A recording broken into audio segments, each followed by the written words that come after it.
Good morning. आज का topic है two component system of bismuth and cadmium. ये जो होता है ये टू कंपोनेंट सिस्टम होता है। देखो, अगर बिस्मिथ का जो मेल्टिंग पॉइंट होता है वो क्या होता है, वो 317 डिग्री सेल्सियस होता है, जो कि किसका है, जो कि प्योर बिस्मिथ का है। एंड जो कैडमियम का मेल्टिंग पॉइंट होता है वो 268 डिग्री सेल्सियस पे फ्रीज या मेल्ट होना स्टार्ट होता है। ठीक है, मान लेते हैं मेरे पास एक कंटेनर है और लेटर से इसमें 20% क्या है आपका, 20% आपका कैडमियम है एंड 80% आपने इसमें क्या ले लिया है, बिस्मिथ। ठीक है, तो यहाँ कंटेनर को मैंने हीट करना स्टार्ट कर दिया, उसके बाद मैंने इसको कूल किया। ठीक है, तो कूल करने के बाद जैसे समझ लो हमने इस कंपोजिशन को लिया। ठीक है, यहाँ पे मैंने 20% क्या ले लिया है, 20% कैडमियम और 80% हमने क्या ले लिया है, बिस्मिथ लिया है। ठीक है, अब जब हम इसको हीट करते जाएंगे इस पॉइंट पे आने के बाद, ठीक है, हमारा क्या हो रहा है, ये मेल्ट या फ्रीज होना स्टार्ट हो रहा है। फिर जब हम इसको कूल कूल करते जाएंगे तो इस पॉइंट के कूल करते जाएंगे तो, और इस पॉइंट पे आने के बाद मेरा जो बिस्मिथ है वो धीरे धीरे सॉलिड या मैं कहूँ अलग होना स्टार्ट हो जाएगा। तो जैसे ही बिस्मिथ सॉलिड होगा इस पॉइंट पे, तो जो सोल्यूशन का कंपोजिशन है वो चेंज हो जाएगा, वो सोल्यूशन का जो कंपोजिशन है वो हिल जाएगा। तो सपोज हमारा कंपोजिशन ये बना, ठीक है, ये वाला बना। ठीक है, अब मान लो हमारा जो कंपोजिशन है वो है 30% हमने क्या ले लिया है, 30% हमने यहाँ कैडमियम और 70% हमने यहाँ पे बिस्मिथ लिया होगा। ठीक है, फिर हमने क्या किया, इस मिक्सचर को हमने हीट किया और हीट करते जाएंगे। मान लो इस पॉइंट पे ये आके मेल्ट होना शुरू हो जाएगा। फिर इसको कूल करते जाएंगे तो इस पॉइंट पे आते आते हमारा जो है बिस्मथ वो सॉलिडिफाई होना स्टार्ट हो जाएगा।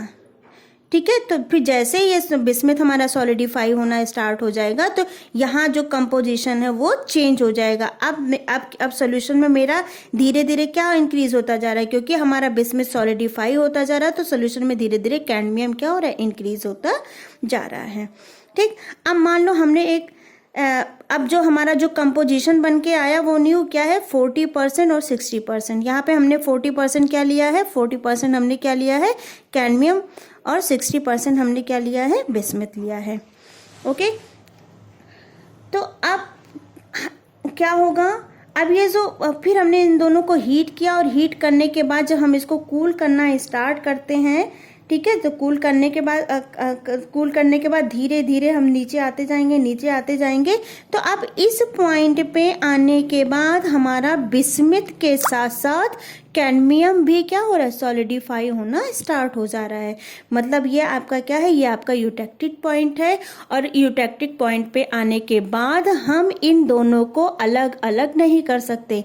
अभी यहाँ तक हमने क्या था, यहाँ तक हम कैडमियम को बिस्मिथ को सॉलिडिफाई करते जा रहे थे और उसको अलग कर सकते थे। ठीक है, लेकिन इस पॉइंट के आने के बाद अब हमारा बिस्मिथ के साथ साथ कैडमियम भी सॉलिडिफाई होना शुरू हो जाता है।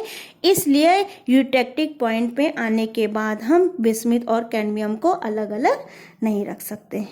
ठीक है, तो ये जो रेशियो होता है 40:60 का जो रेशियो होता है, ये हमारा यूटेक्टिक रेशियो ही बोल सकते हैं। ठीक है, मतलब ये एक ऐसा पॉइंट होता है जहाँ पे सेपरेशन पॉसिबल नहीं हो सकता। तो मैं कह सकती हूँ कि no more separation of bismuth is possible. तो इस पर्टिकुलर पॉइंट को हम क्या बोल सकते हैं, यूटेक्टिक पॉइंट। अभी आपको मैंने बताया यूटेक्टिक पॉइंट ऐसा पॉइंट होता है जहाँ पे दोनों का सॉलिडिफिकेशन शुरू हो जाता है। या तो दोनों एक साथ सॉलिडिफाई होंगे या तो दोनों एक साथ लिक्विफाई होंगे। अब अगर हम डिग्री ऑफ फ्रीडम की बात करें तो इस पॉइंट पे डिग्री ऑफ फ्रीडम क्या हो जाएगा, यहाँ सब कुछ क्या था, लिक्विड था, यहाँ पे सॉलिड और लिक्विड है। ठीक, तो यहाँ से हम आसानी से डिग्री ऑफ फ्रीडम निकाल सकते हैं। यहाँ पे डिग्री ऑफ फ्रीडम भी हम आसानी से निकाल सकते हैं क्योंकि यहाँ पे केवल सिंगल फेज है। यहाँ की बात करें तो यहाँ पे हमें दो फेज सॉलिड और लिक्विड दो फेज दिखाई दे रहे हैं, ठीक है। यहाँ पे हमें सिंगल फेज दिखाई दे रहा है। तो इस तरह से हम आसानी से यहाँ पे डिग्री ऑफ फ्रीडम निकाल सकते हैं। डिग्री ऑफ फ्रीडम मैंने अपने कई लेक्चर्स में बताया है कैसे कैलकुलेट करते हैं, तो यहाँ मैं आपको डिग्री ऑफ फ्रीडम बताने नहीं जा रही हूँ। तो ये हमारा जो था बिस्मुथ और कैडमियम का फेज डायग्राम था। ये 2 कंपोनेंट सिस्टम होता है। आई थिंक आपको समझ में आया होगा। Thank you.